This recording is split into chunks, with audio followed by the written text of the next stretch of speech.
A huge misconception that exists is that people don't realize that growth is uncomfortable. Growth is not fun. I can't count the amount of times that I've either wanted to give up or hated the direction that my business was going and I didn't know what to do about it. What's up everyone? Welcome back to my channel, the best place for new coaches, content creators, and entrepreneurs. In today's video, I want to answer the question that I got through my Instagram account that I wanted to dedicate an entire video on. And the question was, you know there is a flame inside that makes you keep going, but what if it turns off? And that's why I've titled the video today the way that it is, which is starting to hate your business, watch this before you give up. And I know that I haven't been in business for that long. Actually, I started my business in 2019. That's when I officially launched the business, and now it's 2021, and so it's been about like almost 3 years. This will be the third year. And throughout this short period of time, I can't count the amount of times that I've either wanted to give up or hated the direction that my business was going and I didn't know what to do about it. And so I just basically crumbled inside until I was reborn again. And so let's talk about that, because I know how easy it is to feel like you want to give up on your business or feel like, you know, it's not going anywhere that you'd like to, or maybe you have a successful business, but it's not fulfilling you and you just realize that expectation does not equal reality and you're just like, what the heck am I doing? And so in today's video, I want to share the 3 questions that you need to ask yourself before you give up on your business. And for each question, I'm going to try to back it up with personal experience so you know that you're not alone. And the goal is by the end of this video, I hope that you won't give up on your business and instead take these other steps instead versus just cutting off your business entirely. So if you're interested in that, then keep on watching. All right, so let's talk about the first question that you should ask yourself if you're feeling like you might be hating your business, but you don't know if it's actually true. And that is, be honest with yourself and ask, do I actually hate my business, or do I just hate the season that my business is in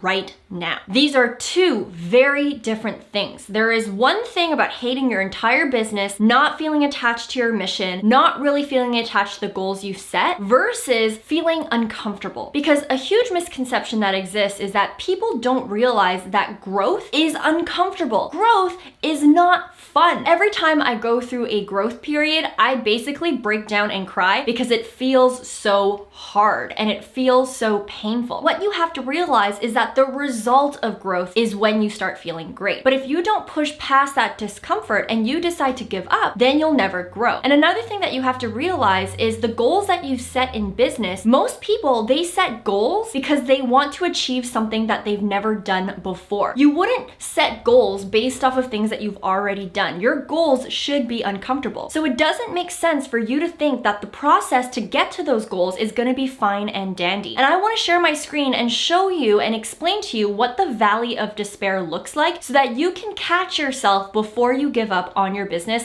when things get hard. So this is the valley of despair. Let's say you're starting your business. You're going to start at phase 1 because you have a lot of uninformed optimism. You have the idea of starting a business, but you actually don't know how much work it takes. So obviously you're really excited about all the possibilities. Now, as you start to do more work, maybe you enroll in a program like my program, the Bossgram Academy, and you realize that there's a lot more work than you thought it was, or maybe you're about to launch your YouTube channel and you're starting to get really scared about not only all the work, but putting yourself out there. Well, now you enter phase 2. This is informed pessimism. This is when you are acknowledging how much work it takes, and now you're starting to feel a lot of doubt in your capabilities because it's not what you had expected. Now, then you're going to enter phase 3. This is the valley of despair. This is when it's going to be the rock bottom moment for you where you feel extremely overwhelmed. You're not seeing any results whatsoever and you just want to give up. Now, most people, they can quit and go back to the start with a new project, with a new business, with a new platform, doesn't matter, and repeat phases 1, 2, 3. But those who succeed, they decide to push through phase 3 and then they enter phase 4. This is called informed optimism. This is when you start taking action and you start seeing results. Even if they're not big, they're small and you're making some sort of progress. Now you have informed optimism because you know what you need to do to get things done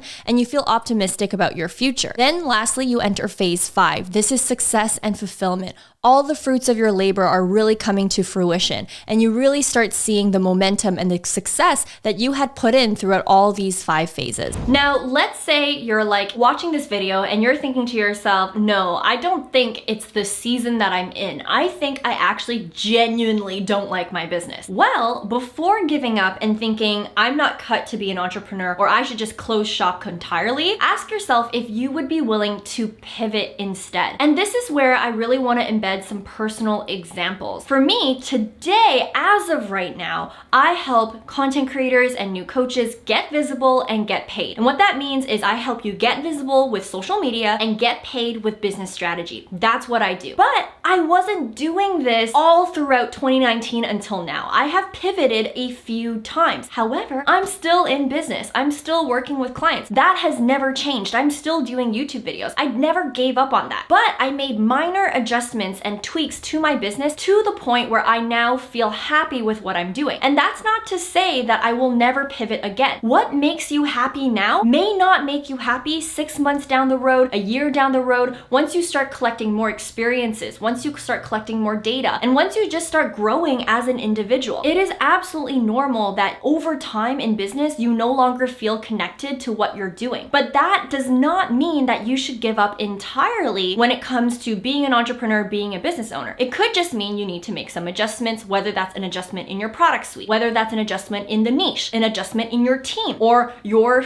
work schedule. There are so many little adjustments that you can make, either little or big actually, that you can make in order for you to feel excited again and passionate again about what you're working on. So for example, when I first started, I had a Facebook group called the Fearless Boss Network. This Facebook group was catered to helping anyone who was a millennial. It was super broad, and in that Facebook group, I gave advice on starting a business. I gave advice on YouTube. I gave advice on how to land an interview at a job and how to ace that interview. I gave advice on Amazon because I invited guest experts. You know, it was kind of all over the place. And when I first started, I really enjoyed doing that. But over time, I started to resent my Facebook group. I started to get really unclear as to who I was really serving and how I would even monetize this, and it just didn't make me happy anymore. And so instead of thinking, okay, well, that must mean that I'm a failure, and that must mean that, you know, I should just drop this business entirely and go back to a 9-to-5, instead, I pivoted and I changed that Facebook group to turn your followers into clients, and I niched down and I started telling and explaining to my audience, it's been a pleasure serving you. However, I'm going in a different direction, and now I want to help coaches specifically because I feel the most connected and I feel the most happiest when I can help this specific segment of people. And that led to what I have today. However, remember, I didn't give up just because I didn't like what I was doing. I just made a pivot. And pivoting can be really hard and uncomfortable, but I guarantee you, and especially from experience, in your mind, you make it a bigger deal than it actually is. And over time, you're gonna feel much happier that you pivoted, especially if you're pivoting into something that you feel more confident about, that you feel more clear about. And also, your audience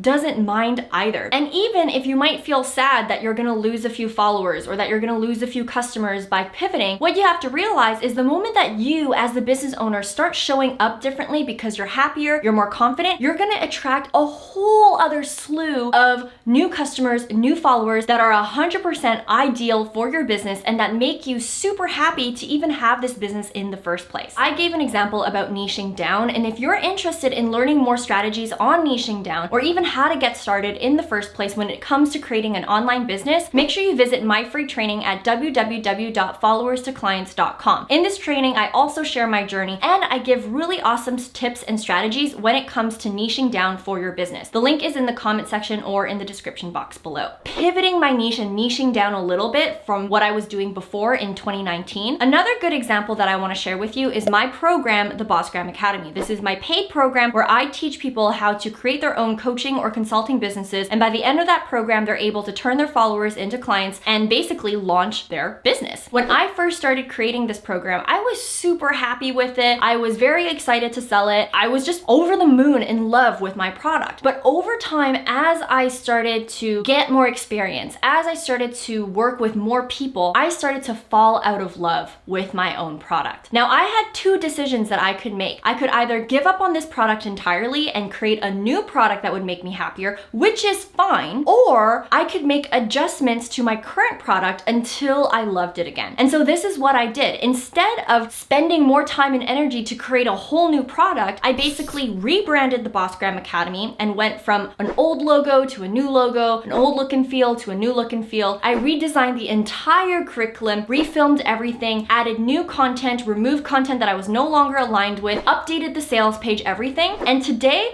I am obsessed with my program because I made those steps to improve it. And so whether you create a new product as your way of pivoting or you update and upgrade your existing product, I assure you that those two options are way better than giving up on your business entirely. If you do feel like you hate your business, remember, there are other things that you can do, whether that's pivoting, upgrading, whatever you need to do to love your business again. And just to give you an extra example that's not business related, it's very similar to being in a marriage or being in a long-term relationship. The flame might die from your relationship, but that doesn't necessarily mean that you break up or you have a divorce. Maybe there's other things that you can do, whether that's going to couples therapy, whether that is going on a vacation, taking a break, hiring a babysitter, hiring a cleaner, doing whatever it takes to make the relationship work. And it's kind of the same with your business. There are different steps that you can take before giving up entirely. Now, moving on to the third question that I want you to ask yourself, especially if you've gotten to this point in the video and so far none of the other two questions hit home for you, and that is, ask yourself, are you tired? Because it's okay to feel tired in business. It's okay to take a break, and it's also okay to recharge. Understand that some seasons in business are slower than others, and you're not always going to feel happy and enthusiastic about running a business, because yes, you have your business, that is one aspect of your life, but you also have your own health that you have to take care of, your own family that you have to take care of, your friends, your family, your fitness, all these different things. You can't expect yourself year over year, month over month, week over week to always feel happy and always on. Even for me, a trend that I noticed within myself is this year and last year, November, December, January, February, I feel like crap. I start comparing myself to other people in business. I start feeling behind because I guess in Q1, I'm always thinking about what I want to do. I start goal setting. I start thinking about New Year's resolutions, and then I start getting anxiety and I start getting stressed. It happens to me. And so in Q1, I know that I might not be as consistent on social media. That's also why I took a 30-day break back in February 2 months ago. And the same thing last year as well. I noticed a trend. It wasn't intentional, but this is something that I know about myself and I know about my business. I know that every Q1, I don't feel great. And so because I know this, I give myself permission to slow down. Even though it's easy to feel bad for not posting consistently, or it's easy to feel bad for not showing up, whatever showing up looks like for you, you have to realize that you've got other months in the year to kill it. And I want to show you my sales from 2020. What I noticed is that the first 2 quarters of my business, it was slow. I was breaking down a lot. I felt like I wasn't growing fast enough. I felt just sluggish all the time. However, in Q3 and Q4, my sales started to really pick up because all of the effort and all of the work that I was doing behind the scenes, whether it was on myself mentally and physically or strategically on my business, were starting to pay off. There is a compounding effect in business, the same way there's a compounding effect in fitness. And so what you have to realize is that in business, especially if you're watching this video during this season when you're feeling upset, just know that the work that you're doing will be seen eventually. I know what it feels like to feel super tired, or I know what it feels like to be working on behind the scenes projects and your audience and your followers don't know and don't see the amount of work that you're putting in, but know that it's gonna pay off in a few months' time, and for you to be patient. Another thing that you have to realize is that breaks are a good thing, and don't feel ashamed if you need to take a month off of your business. That's essentially what I do every January to February. I'm always just taking it slow. Instead, what I do is I work on my health. I work on reading more books or watching more Netflix or whatever it is to get my creativity back up. I don't try to punish myself for taking a break. If you're watching this video, and like I said, if those other 2 questions didn't sit with you, then again, ask yourself, can you take a break? Are you you just tired? Is it okay that this season is a slower season and that you can catch up later after you've rested and recuperated yourself? Because those are the critical questions that every business owner, no matter if you're a beginner, intermediate, or expert, should be asking yourself every single year. When will I schedule break time? When will I schedule a vacation? These are things that nobody talks about, and it's really toxic and misleading when you see other people act like they're always on. And so remember this, it is okay to take a break. So far in this video, we covered 3 critical questions that you should be asking yourself if you're feeling like you're hating your business or you're hating yourself as an entrepreneur, and what to do instead of just giving up. Number 1, ask yourself if you're mixing the feeling of growth and discomfort with giving up on your business, because those two are not the same thing. Number 2, ask yourself if you'd be willing to pivot or make adjustments to your business in order for you to like it again. And again, don't be afraid of pivoting. Don't be afraid of adding changes. Your business is meant to grow and it's meant to evolve. And number 3, ask yourself if you're just tired and if you'd be willing to take a step back so that you can recuperate and rest. And so when you get back into your business, you can feel yourself again. Now, while you guys wait for next week's video, I post a lot of videos on entrepreneurship, marketing, social media, and all the likes of that. So make sure you also check out these 2 videos that I have right here. I promise they won't disappoint. As always, guys, I appreciate you. I hope you guys have a great day, a great week, and a great life, and I hope to see you in the next video. Bye, guys.